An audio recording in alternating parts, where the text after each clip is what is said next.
I breathe in, he breathes out. The only audible sound, breath. His, shallow and fast-paced, the breath of panic and fear, perhaps the breath of one who's experiencing withdrawal. Mine, deep and slow, the breath of seriousness and resignation, the breath of a mother trying to stay steady. I should be speaking, soothing, but where were the words of comfort? The ever-present guard that sat at a small desk in the doorway to my son's room tried to remain inconspicuous, but curiosity often got the best of him, and every once in a while he'd glance our way. I imagined he was wondering how this handsome, charismatic 17-year-old ended up in the mental health unit of our small-town hospital. I wish I could say I was wondering the same. Out of guilt and hope, I reached for my child's hand, and when it was accepted, I laced my fingers through his long, spindly ones. We both squeezed at the same time. "I don't belong here," he managed to squeak out. "I'm not crazy." Knowing that speaking the truth would start another war between us, I answered with the sentence that my trusty therapist had armed me with before I came to see him in that horrid place. "I am sorry that your choices have put you here. However, I know that you know your choices can get you out." I braced for a response. Memories uprooted the false calm that I was portraying. Would he tear the clothes off his back in frustration like he used to do when he lived at home with us? Would he trash the place and end up being restrained by the guard like I once had to do so that he didn't slice himself with the shattered mirror glass that surrounded us? Or would he be the little boy who once played with my hair for comfort and dissolve into tears as he did when I first walked past the guard and found him curled up on the bed, a ball of sinewy limbs, green scrubs, and dark hair? He did none of those things, but he began to speak. "I didn't threaten to take my life. I mean, Mom, I was upset. You would be too if you had to choose between drug rehab and being sent away until 18. I know you would. Mom, come on.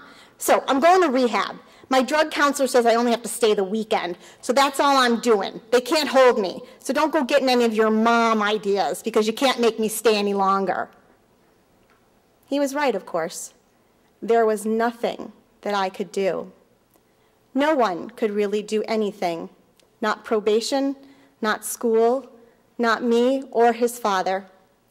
Once 16, by law, only my son could put himself into a psychiatric facility or drug rehab. It didn't matter how many drug tests he failed or that he threatened to harm others or himself. It didn't matter that he would, at 16 years old, disappear for days or that he was expelled from school for possession of illegal substances. It did not matter. My mom ideas had been shot down time after time for the last year. I grasped my son's hand tighter. He yanked it away disgustedly. "Ma, answer me!" His fist clenched, his voice raised. The guard looked up alert. "Why aren't you saying anything? I'm not crazy. I mean, I wouldn't even be here if it weren't for that narc. I mean, I did something nice, and what do I get for it, huh? What do I get? I get rehab or reform school. I was being nice, Ma." I nodded, as if understanding. But truly, I was in the dark most of the time when it came to my son. Every institution involved in his spiraling life was required to only release information to the people whom he chose. And for so many reasons, I was never on that release list. Trying to remain calm, I said, "Yes, you were being nice. How did that all go down again?" "I gave some of that urine I bought so he could pass his test. But he was caught and he told on me. I was being nice." Bought, urine, pass, test. My bones ached with the cold, harsh reality of how far off the path my child had strayed. I wrapped my arms around myself and dug my nails in to give me something else to focus on. But moms can be martyrs, and so I pressed on. "Yes, the urine. Where does one get clean urine?" I cocked my head and blinked innocently, trying like hell to hide the sheer gripping terror that would come from knowing the answer. He puffed up proud. "Oh, yeah.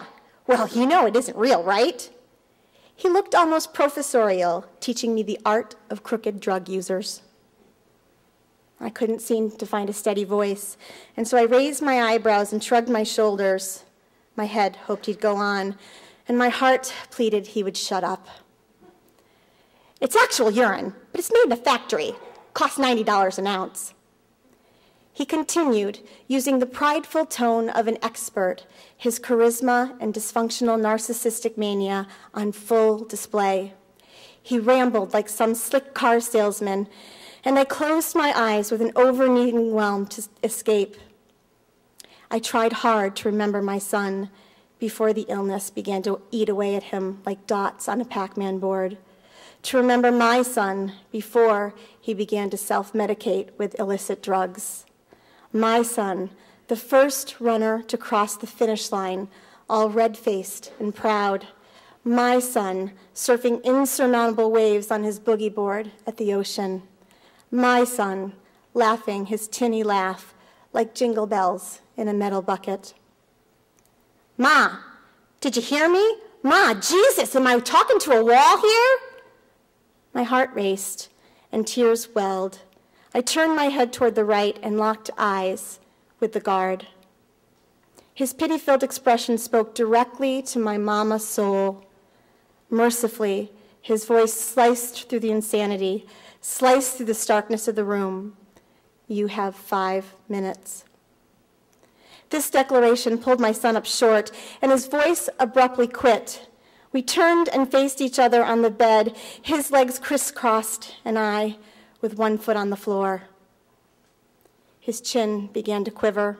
His mouth pursed. He eked out a clipped, "Mama." The ice in my veins and my mind broke into a million pieces, and I reached out across the great cavern of right and wrong that separated us. Taking him in my arms, I whispered, "I love you. I love you," over and over until I became dizzy with it.